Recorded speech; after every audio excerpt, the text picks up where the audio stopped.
Tu viens d'apprendre que la 5 sur 10 de ton lycée a des sentiments pour toi et elle te propose de vous mettre en couple. Elle n'est pas attirante physiquement et en plus c'est une coquille vide sans ambition. Elle attend une réponse, donc un choix s'oppose maintenant à toi. Pilule du gros lardon.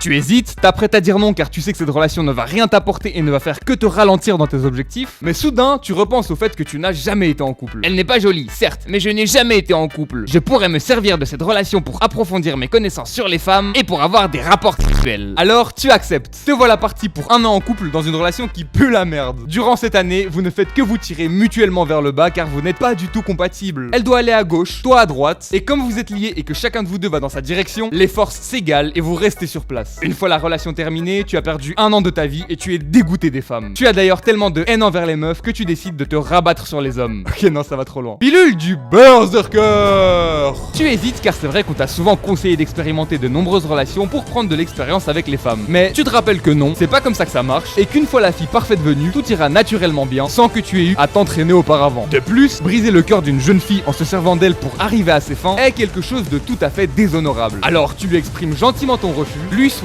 bonne continuation et tu pars accomplir tes rêves. 5 ans de travail acharné plus tard, tu es très riche, très épanoui et tu vis paisiblement dans ta villa à la campagne. À peine tu commences à envisager de fonder une famille que comme par magie, tu rencontres la berserker féminine. Ensemble, vous aurez bientôt de 6 beaux bébés. Cette vidéo est une suite directe à la précédente vidéo, à savoir comment faire pour qu'elle t'aime. Allez la voir et recommander si tu veux que madame ait des sentiments pour toi, mais si c'est déjà le cas ou si juste tu t'embalèques, tu peux rester car je vais maintenant t'aider à choisir si oui ou non tu dois te mettre en couple avec elle. Le sujet des relations amoureuses est assez controversé dans le milieu du dev perso et il suscite beaucoup de questions comme faut-il se mettre en couple? Si oui, à quel âge? Est-ce que le fait d'avoir une meuf baisse ta productivité? Tout ça c'est des questions auxquelles je vais essayer de répondre dans cette vidéo dans laquelle je vais faire l'effort d'être nuancé.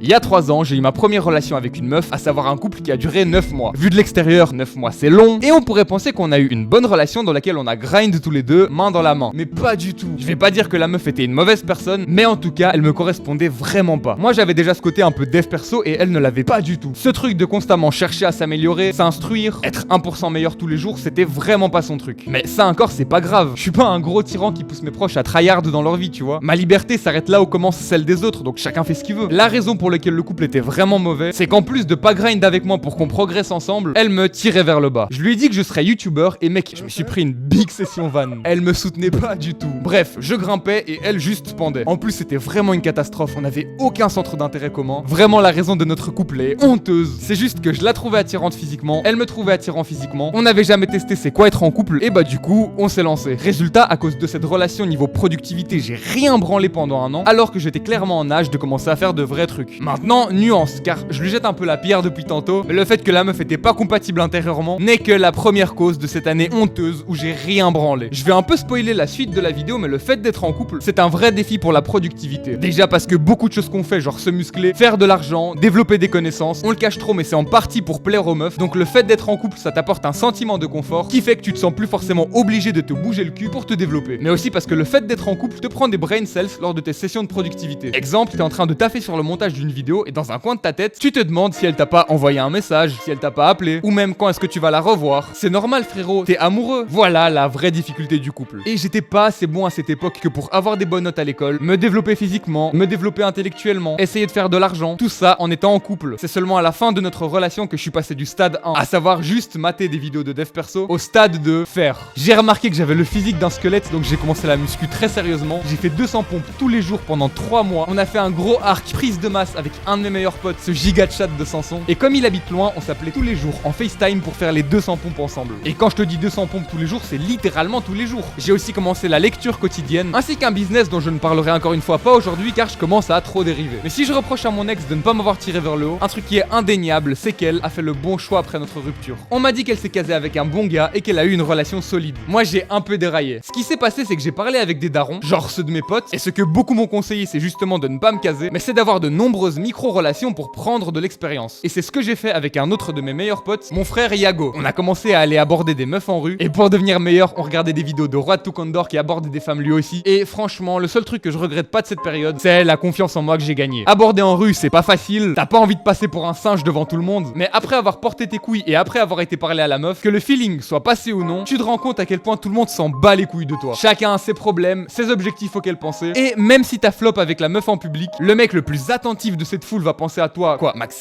10 minutes, et après il t'aura oublié à jamais. Je pense que je ferai une vidéo entière à ce sujet qui t'expliquera en gros comment prendre confiance en toi et oser t'exprimer en public, mais là on dérive un peu. Mis à part ça, je regrette cette période car elle m'a rien apporté. Des relations courtes comme ça sert à rien car y a pas d'amour. Et j'en vois certains venir avec ce truc d'expérience féminine, mais c'est faux. Car la femme de ta vie, c'est comme ton meilleur pote. Vous vous rencontrez et naturellement le feeling passe extrêmement bien. Pour trouver ton meilleur pote, t'as pas dû aller t'entraîner à avoir des amitiés avec d'autres gars. Non, juste tu l'as trouvé à force d'attendre et maintenant t'es heureux avec ton bro. Mais avec ta future femme, c'est la même chose. Bref, toutes les relations que j'ai eues après ça n'ont fait que me faire perdre du temps. Donc naturellement, j'ai envie de cracher sur les couples, mais non, nuance, c'est plus complexe que ça. On va maintenant entrer dans la théorie et je te conseille de rester bien jusqu'à la fin car littéralement tout ce que je vais dire dans cette vidéo va être important. Cette vidéo, c'est comme un gros Lego, tu peux pas le construire sans avoir toutes les pièces. Point 1, à quoi sert un couple? Il y aura deux parties à ce point, à savoir à quoi ça sert quand on est adulte et à quoi ça sert quand on est jeune. Quand on est adulte, y a pas à dire, être en couple peut s'avérer vraiment utile. Premièrement car ta femme est ta figure d'attachement. Quand t'es enfant, cette figure c'est tes parents. Par exemple, quand le soir tu te sens un peu seul, bah c'est eux que tu vas voir. Mais quand t'as ta propre maison, bah y a plus personne. Plus de figure d'attachement donc. Avoir une figure d'attachement est vraiment important car, autre exemple, qui va t'amener en urgence à 2h du mat à l'hôpital si t'as un accident? Et deuxièmement car des études ont prouvé qu'être deux à la maison contribue énormément à la productivité. En effet, tu gagnes énormément de temps quand tu peux répartir les tâches reloues comme faire la vaisselle, faire les lessives et j'en passe avec quelqu'un. Bref, être deux à la maison, c'est important quand t'es adulte. Maintenant, quand t'es jeune, ça sert à quoi? Et ben en vrai, à rien. C'est un gros débat qu'on a fait avec mon pote Yago justement et on s'est plus ou moins mis d'accord sur cette conclusion. Qu'être en couple quand t'es jeune, ça sert à rien. Car la figure d'attachement ainsi que la répartition des tâches,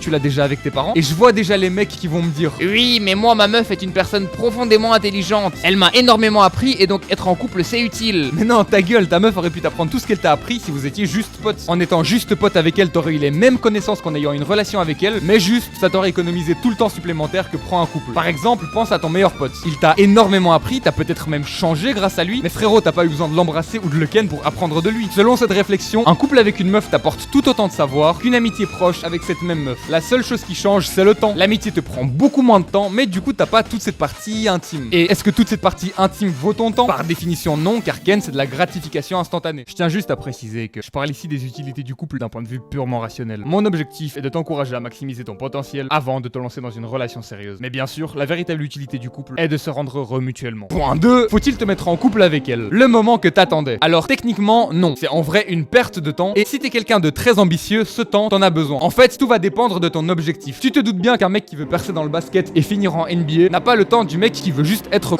J'ai pas envie de te mettre la pression, mais j'ai pas envie de te mentir non plus. Du coup, mon lardon, sache que la vie est une course contre tout le monde. Et je vois déjà les mecs qui vont me dire non, c'est pas vrai, la vie c'est un marathon et il faut y aller doucement. Non, on veut tous une part du gâteau et y a pas de part pour tout le monde. Tu crois que les autres mecs ils vont attendre que t'aies progressé pour progresser à leur tour? Non frérot, c'est une course et c'est ceux qui ont le plus la dalle qui vont arriver en premier. Car c'est eux qui fourniront le plus d'efforts. J'ai une connaissance, c'est un mec, il a 20 ans et c'est un esclave du travail. Ses journées, c'est aller au taf de 8h à 18h, suivre des cours du soir de 20 à 22h et travailler sur sa boutique en ligne de 22 à 2h du mat. Et ok, maintenant il kiffe pas trop sa vie, mais je peux te dire qu'il fait des thunes et que dans 5 ans il aura fini le jeu de la vie et il pourra être chill jusqu'à sa mort. Le mec qui kiffe maintenant, c'est après qu'il va bosser. Donc toute cette phase où faut être seul, à se la buter à travailler sur un PC, c'est à 30 ans qu'il l'aura. À l'âge où tout le monde voudra fonder une famille et se reposer. Et encore, c'est pas dit que le mec qui scrolle toute la journée soit plus heureux, même maintenant que le mec qui taffe toute la journée. Car il y en a un qui va au lit avec de la fierté, l'autre avec des regrets. À toi de choisir si tu préfères prendre la voie de la gratification différée ou la voie de la gratification instantanée. Mais pour en revenir aux meufs, je pense qu'un homme doit constamment avoir un rêve ou un objectif qui le drive. Je pense que je ferai aussi une vidéo là-dessus car j'ai trop de potes qui m'ont dit être malheureux parce qu'ils ont pas de rêve. Mais du coup, un homme doit constamment avoir un objectif et il doit aussi constamment être en monk mode pour réussir cet objectif. Que ce soit un petit ou un gros monk mode. Un monk mode c'est quoi? C'est en gros un mode où tu tryhard, genre tu te la butes pour réaliser tes objectifs. Parce que d'un côté, ce que je promeux sur cette chaîne, c'est d'être très focus et de tous les jours se développer physiquement et intellectuellement en ayant un gros objectif. Mais d'un autre côté, t'es humain et tu peux pas sur le long terme avoir constamment la vie d'un esclave. Et donc l'entre-deux, c'est quoi? C'est un cycle de vie dans lequel t'alternes entre petit et gros monk mode. Je m'explique. Un gros monk mode, c'est une période de ta vie où tes journées sont uniquement composées d'activités de développement intellectuel, d'activités de développement physique et de travail sur un gros projet avec zéro source de divertissement. Un petit monk mode est composé des mêmes activités que juste tu pratiques moins longtemps pour que chaque jour tu puisses avoir un petit moment de divertissement. Divertissement qui ne peut, attention, venir que d'une seule source. C'est soit YouTube, soit la play, mais pas les deux. Et comme je l'ai dit plus tôt, un homme doit, selon moi, toujours être en monk mode, que ce soit dans un petit ou dans un grand monk mode. Et c'est maintenant enfin qu'interviennent les meufs. À toi maintenant de voir quel est ton objectif et quelle quantité d'investissement il te requiert chaque jour. Si tu veux apprendre, je sais pas,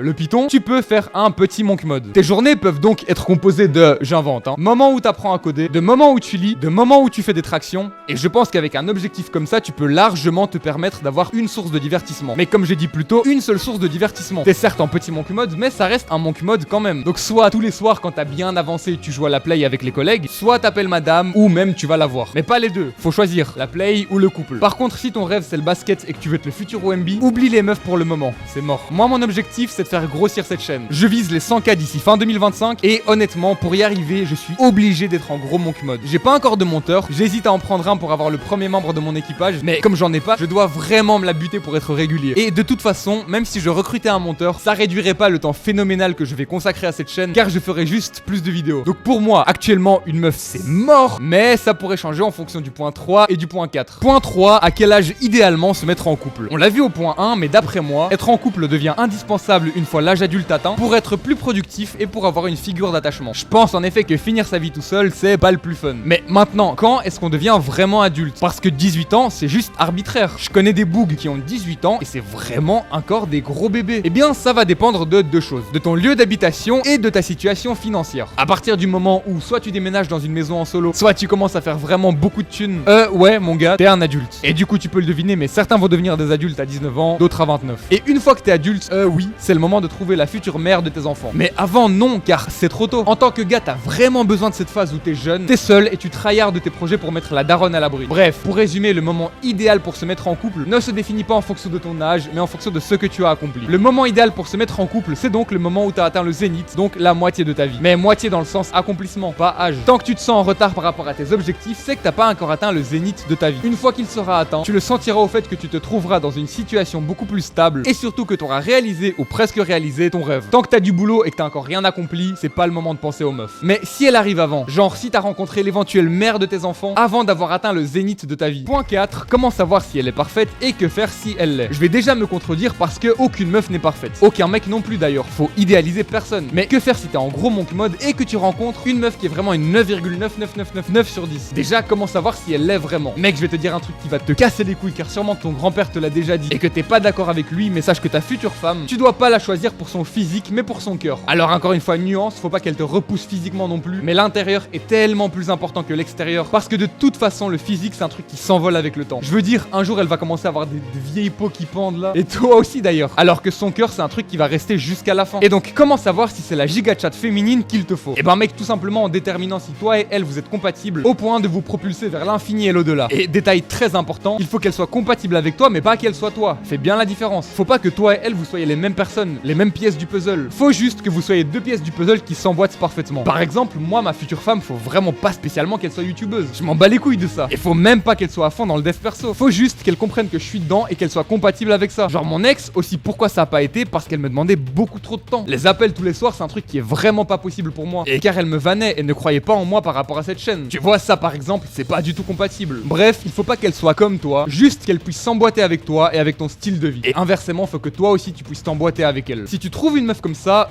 oui, en vrai, fonce. Et transitionne de gros monk mode à petit monk mode pour prendre le temps qu'il faut pour passer des bons moments avec elle et pour qu'elle puisse se sentir en sécurité avec toi. Mais fais gaffe qu'une relation c'est un gros investissement de temps et que ça risque de souvent te défocus de tes objectifs. Je viens un peu de faire le dos en disant que oui, si la meuf est vraiment bien, tu peux te mettre en couple. Mais oublie pas que t'es ici sur une vidéo de dev perso et que si tu dois retenir un seul conseil de cette vidéo, c'est celui-ci. Garde ta priorité sur toi-même et tes projets. Chaque moment que tu ne passes pas à travailler sur toi-même maintenant, tu devras tôt ou tard le rattraper. Donc oui, envisage de te mettre en couple seulement si la personne est vraiment exceptionnelle. Mais fais gaffe à ne pas te faire d'illusions. Quand on est amoureux, on a tendance à idéaliser l'autre et à minimiser ses défauts. Soyons réalistes, tes chances de rencontrer la bonne personne dès maintenant sont minimes. Fais-moi confiance, la vie est bien faite et une fois tes objectifs accomplis, je te promets que la bonne personne croisera ton chemin. Donc maintenant, focus sur l'ascension pour atteindre le top 1%. Mets tes sentiments de côté pour l'instant, concentre-toi sur tes projets personnels et un jour, toi et moi on pourra regarder en arrière et dire on l'a fait.